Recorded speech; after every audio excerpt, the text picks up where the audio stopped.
तो हम कर रहे थे हमारा topic nomination of candidate. There are some other restriction on criminal etc. But the supply is very extreme case. Political parties nominate their candidate who get the party symbol and spot. Party nomination is often called party ticket.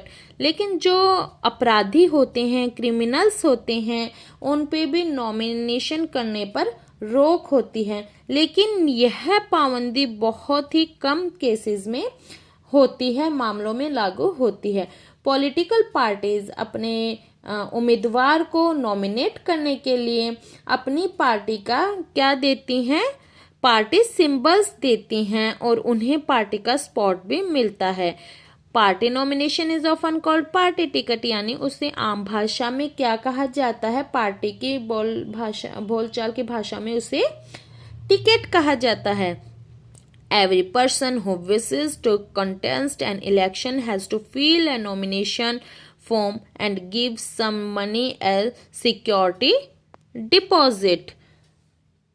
चुनाव लड़ने के इच्छुक हर एक उम्मीदवार को एक nomination form भरना होता है और उन्हें सिक्योरिटी के रूप में कुछ पैसे जमा करवाने होते हैं. Recently, a few system of declaration has been introduced on direction from the Supreme Court. Every candidate has to make a legal declaration giving full details. So, लेकिन हाल ही के टाइम में सुप्रीम कोर्ट ने क्या किया है कि उम्मीदवारों को नॉमिनेटेड से एक घोषणा पत्र भरवाने की भी नया सिस्टम शुरू किया है. अब हर एक उम्मीदवार को अपने बारे में कुछ क्या देना पड़ता है, आम भाषा में जिसे बोले कि अपने बारे में कुछ बताते हुए एक घोषणा करनी होती है. प्रत्येक उम्मीदवार को इन मामलों में सारे क्या करने पड़ते हैं, फुल डिटेल्स देनी पड़ती हैं. Every candidate has to make a legal declaration giving full details of क्या क्या. First, serious criminal cases pending against the candidate, उम्मीदवार के खिलाफ चल रहे गंभीर आपराधिक मामले.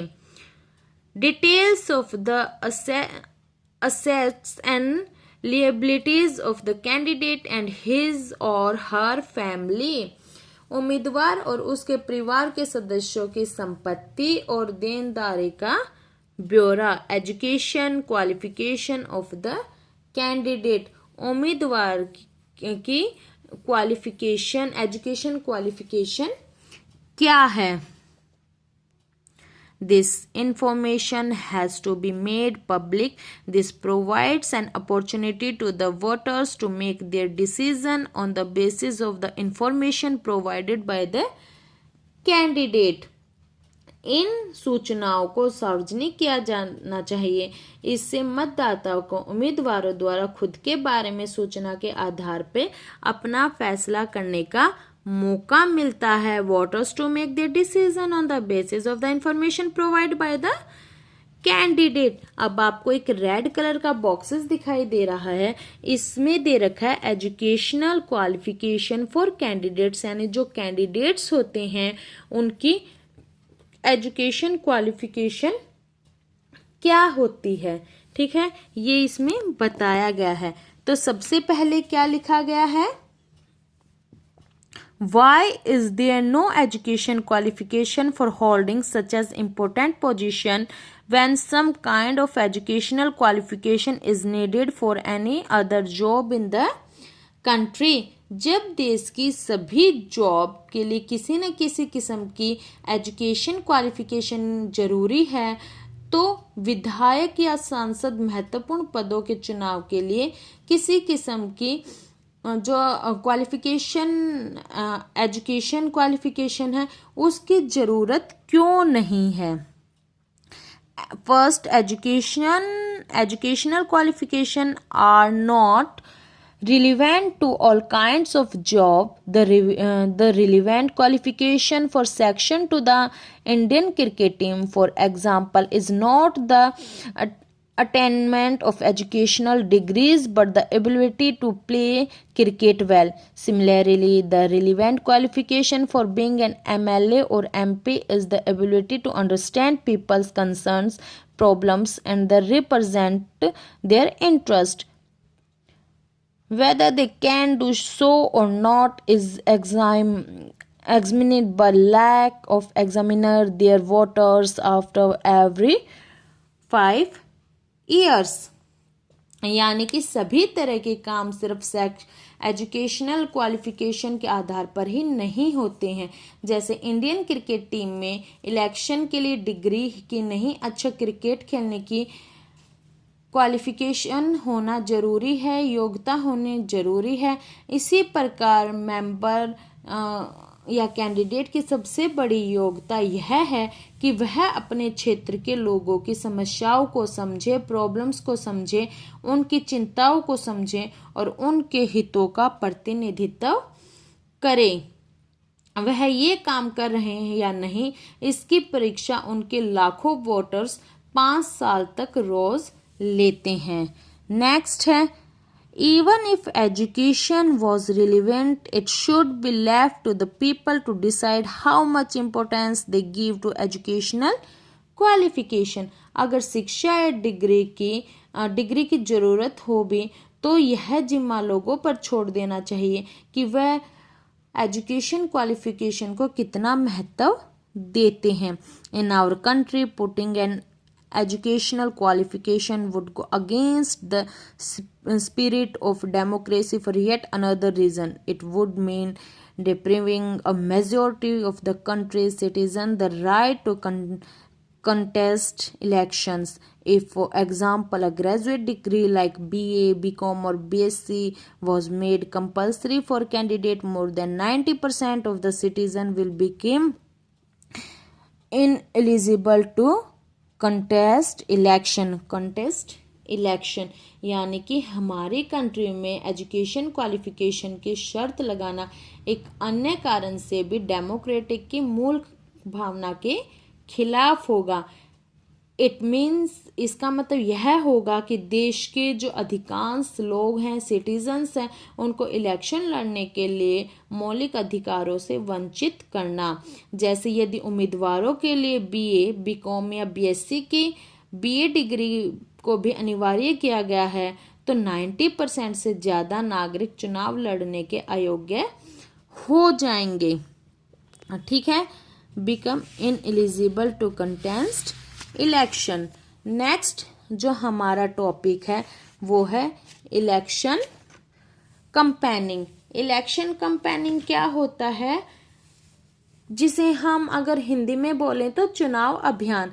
यानी कि लोग तब अपने सबसे पहले वो अपना नॉमिनेशन फॉर्म भरते हैं, उसके बाद वो कंपेनिंग करते हैं, जगह जगह जाके लोगों से प्रॉमिस करते हैं कि हमें वोट दो, हम आपका लोन माफ कर देंगे, हम इतने पैसे देंगे, हम पेंशन बढ़ा देंगे, हम ये कर देंगे, वो कर देंगे। यानी वोट लेने के लिए प्रचार करना इलेक्शन कंपेनिंग कहलाता है। The main purpose of election is to give people a chance to choose the representative, the government, and the policy they prefer. Therefore, it is necessary to have a free and open decision about who is a better representative, which party will make a better government, or what is a good policy. This is what happened during election campaigning. चुनावों का मुख्य उद्देश्य लोगों को अपनी पसंद के प्रतिनिधि, सरकार और नीतियों के चुनाव करने का अवसर देना है। इसीलिए कौन प्रतिनिधित्व अच्छा है, कौन पार्टी अच्छी सरकार देगी, अच्छी नीति कौन सी, इस बारे में फ्री होकर खुली चर्चा भी बहुत जरूरी होती है। चुनाव अभियान के दौरान यही होता है। This is what happened during election campaigning. In our country, such campaigning take place for a 2-week period between the announcement of the final list of candidate and the date of polling. During the period, the candidate contact their voters, political leaders, address election meetings, and political parties mobilize their supporter. हमारे देश में उम्मीदवारों की अंतिम जो list होती है, last list की अनाउंसमेंट होने और मतदान की तारीख के बीच आमतौर पर 2 वीक्स के लिए समय पर इलेक्शन कैंपेनिंग होती है। चुनाव प्रचार के लिए टाइम दिया जाता है। इस टाइम में उम्मीदवार मतदाताओं से संपर्क करते हैं, वोटर जो वोट देते हैं। राजनेता चुनावी अपने समर्थकों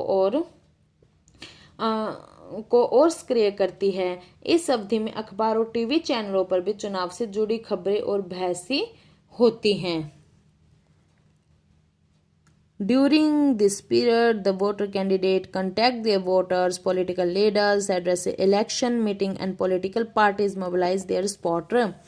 This also the period when newspaper and television news are full of election-related stories and debates. But election campaigning is not limited to these 2 weeks only. Political parties start preparing for election month before they actually take place. इस time में newspaper और TV चैनलों पर भी election से जुड़ी debates होते रहते हैं, पर असल में इलेक्शन कैंपेनिंग सिर्फ 2 वीक्स नहीं चलता।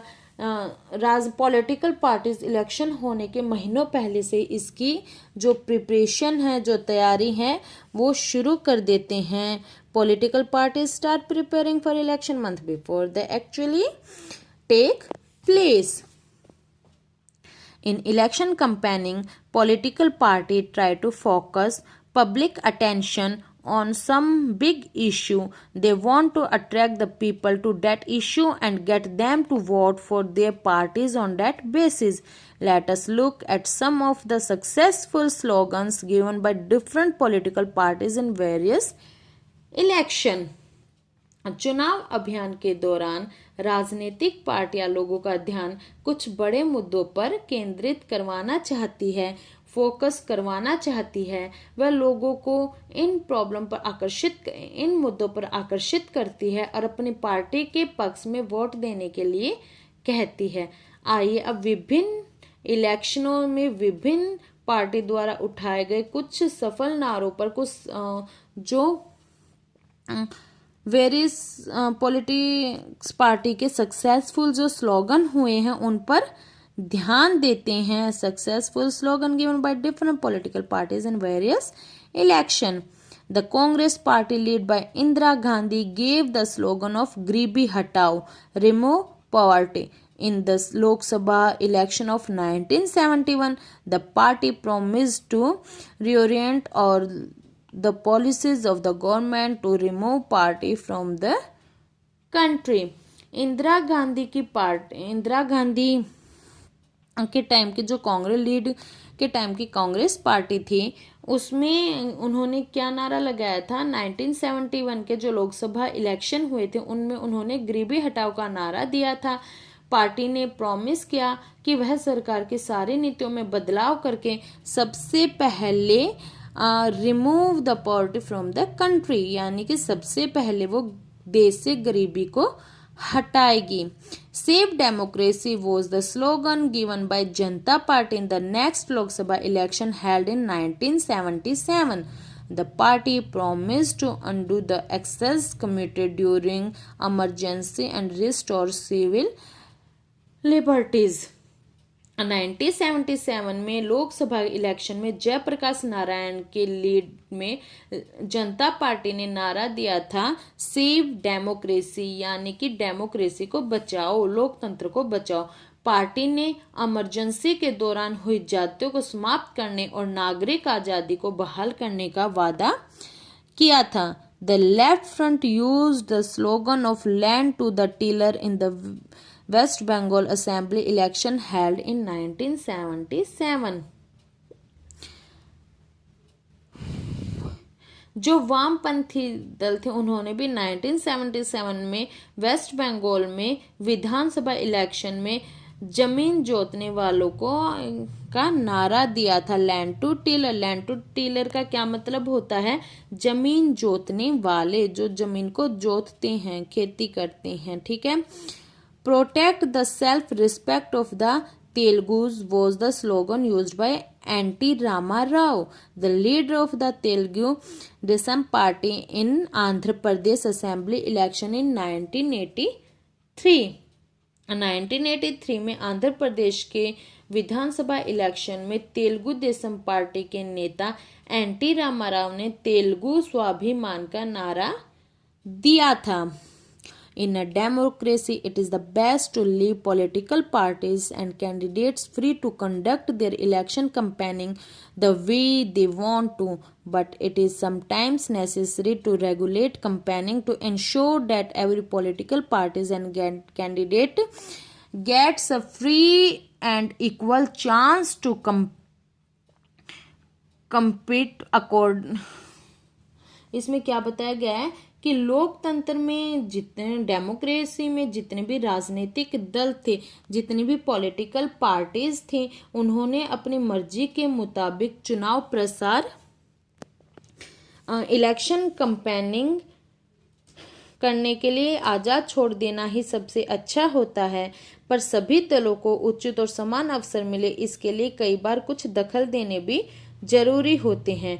चुनाव के कानूनों के अनुसार कोई भी उम्मीदवार या पार्टी ये सब काम नहीं कर सकती. According to our election law, no party or candidate can bribe or threaten voters.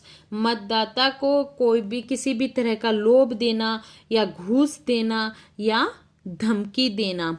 Appeal to them in the name of caste or religion. उनसे उनकी जाति के नाम पर, उनके धर्म के नाम पर आदि वोट मांगना. Use government resources for election campaigning. Election campaigning में गवर्नमेंट रिसोर्सेज का संसाधनों का इस्तेमाल करना. And spend more than rupees 25 lakh in a constituency for a Lok Sabha election or rupees 10 lakh in the constituency in the assembly election. Lok Sabha चुनाव में एक क्षेत्र में 25 लाख या विधानसभा चुनाव में 10 लाख रुपए से ज्यादा खर्च करना. If they do so, their election can be rejected by the court even after they have been declared elected. In addition to the laws, all the political parties in our country have agreed to a model code of conduct for election campaigning. According to this, no party or candidate can. अगर वे इनमें से किसी भी मामले में दोषी पाए जाते हैं तो उनके का जो इलेक्शन होता है उसे रद्द कर दिया जाता है, रिजेक्टेड कर दिया जाता है. इन लॉ के अलावा हमारी कंट्री के सभी पॉलिटिकल पार्टीज ने चुनाव यानी कि जो इलेक्शन कैंपेनिंग है उसे आदर्श आचार संहिता को ही स्वीकार किया है, कोड ऑफ कंडक्ट ही स्वीकार किया है. According to this, no party or candidate can. इसमें कैंडिडेट और पार्टीज को यह सब करने की मनाही होती है. First, use any place of worship for election propaganda. Election campaigning के लिए किसी धर्म स्थल का उपयोग करना. Use government vehicle, aircrafts and official for election. And सरकारी वाहन, विमान या अधिकारियों का चुनाव में उपयोग. Once election are announced, minister shall not lay foundation stone of any project, take any big policy decision or make any promise of providing public facility. चुनाव की अधिघोषणा हो जाने के बाद मंत्री किसी बड़ी योजना का शिलान्यास, बड़े नीतिगत फैसले या लोगों को सुविधाएं देने वाले वायदे नहीं कर सकते हैं. उसके बाद का जो हमारा टॉपिक है वो है polling and counting of votes. Polling and counting of votes का मतलब क्या होता है? पोलिंग और काउंटिंग वोट्स का मतलब होता है मतदान करना यानी पोल पे जाके अपना वोट डालना, और काउंटिंग वोट्स यानी जितने भी वोट आए गए हैं को काउंट करना, जिसे हिंदी में मतगणना भी बोलते हैं। The final stage of an election is the day when the voters cast or poll their vote. चुनाव का लास्ट स्टेज यह होती है कि मतदाताओं द्वारा वोट देना। इस दिन को आमतौर पर क्या कहते हैं? इलेक्शन का डे कहते हैं। That is day is usually called election day. Every person whose name is on the voter list can go to a nearby polling booth. जिनका वोटर लिस्ट में नाम होता है वो सभी कैंडिडेट जो उनके पास का पोलिंग बूथ होता है उस पे वोट डालने जाते हैं। Situated usually in a local school or a government office. आसपास का लोकल स्कूल और गवर्नमेंट ऑफिस को पोलिंग बूथ के रूप में यूज किया जाता है। The election official identify her put a mark on her finger and allow her to cast her vote. जब मतदाता पोलिंग बूथ में चला जाता है तो जो अधिकारी होते हैं, इलेक्शन ऑफिसर होते हैं, वो उनकी पहचान करके उनकी उंगली पर एक ब्लैक मार्क कर देते हैं और उन्हें वोट डालने की अनुमति दे देते हैं। An agent of each candidate is allowed to sit inside the polling booth and ensure that the voting take place in a fair view. सभी कैंडिडेट्स के जो एजेंट होते हैं वो मतदान केंद्र के अंदर, पोलिंग बूथ के अंदर बैठने की इजाजत होती है, जिससे वे देख सकें कि चुनाव ठीक ढंग से हो रहा है या नहीं।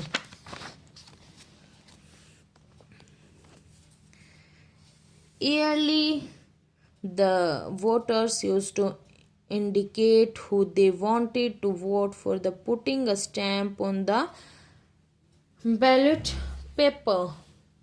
पहले मतदाता एक मत पेपर पे अलग अलग छपे उम्मीदवारों के नाम और चुनाव चिन्ह में से अपनी पसंद के उम्मीदवारों के चुनाव चिन्ह पर मोहर लगाकर अपनी पसंद जाहिर करता था।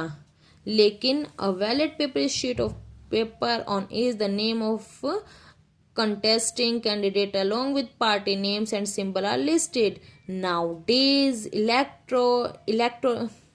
electronic voting machine EVM are used to record votes. The machine show the name of the candidate and the party symbols. Independent candidates to have their own symbols allotted by election office. लेकिन अब क्या होता है कि electronic voting machine होती है जिसे EVM बोलते हैं। अब इस मशीन का यूज किया जाता है। मशीन के ऊपर सभी कैंडिडेट्स के नाम और उनके चुनाव चिन्ह बने होते हैं। जो निर्दलीय उम्मीदवार होते हैं, यानी जो किसी भी पार्टी की तरफ से इलेक्शन नहीं लड़ते हैं, जो इंडिपेंडेंट कैंडिडेट्स होते हैं जिन्हें निर्दलीय बोलते हैं, यानी जो किसी भी पार्टी की तरफ से नहीं लड़ते हैं, उनको भी चुनाव अधिकारी चुनाव चिन्ह देते हैं। मतदाता को जिस उम्मीदवार को वोट देना होता है उसके चुनाव चिन्ह के आगे बने बटन को एक बार दबा देने से वो भर देना होता है। A few days later, on a fixed date, all the EVMs from a constituency are opened and the votes secured by each candidate are counted. मतदान हो जाने के बाद सभी वोटिंग मशीनों को सील बंद करके एक सुरक्षित जगह पे पहुंचा दिया जाता है। फिर एक तय तारीख, एक फिक्स डेट पर एक चुनाव क्षेत्र के सभी मशीनों को एक साथ खोला जाता है और वोट की काउंटिंग की जाती है। The agent of all candidates are present there to ensure that the counting is done properly. वहां पर सभी कैंडिडेट के एजेंट मौजूद होते हैं ताकि वहां पर किसी भी तरह का फेरबदल ना हो और जो काउंटिंग है वो प्रॉपर ढंग से हो। The candidate who secured the highest number of vote from a constituency is declared elected, जिस कैंडिडेट के सबसे ज़्यादा वोट होते हैं उसे उस चुनाव क्षेत्र में क्या विजयी घोषित कर दिया जाता है, उस क्षेत्र के चैनल पे उसका नाम डिक्लेयर कर दिया जाता है। In a general election usually the counting of vote in all the constituency take place at the some time on the same day. General election में सभी निर्वाचन क्षेत्रों में मतगणना एक ही तारीख पर होती है। Television channels, radio and news paper report this event within a few hours of counting. All the results are declared and it become clear as to who will from the next government. TV channels, radio और newspaper के लिए यह एक बहुत बड़ा अवसर होता है और वह इसकी खबरें पूरे विस्तार से देते हैं। कुछ घंटों की गिनती में ही सारे रिजल्ट सभी को पता हो जाते हैं और यह स्पष्ट हो जाता है कि कौन अगली सरकार बनाने जा रहा है। It become clear as to feel from the next government. ये आपका नेक्स्ट टॉपिक था। अगला टॉपिक हम नेक्स्ट क्लास में करेंगे। नेक्स्ट टॉपिक है हमारा what makes election in India democracy. Bharat में इलेक्शन डेमोक्रेटिक क्यों है, ये हम हमारे नेक्स्ट वीडियो में समझेंगे। Thank you.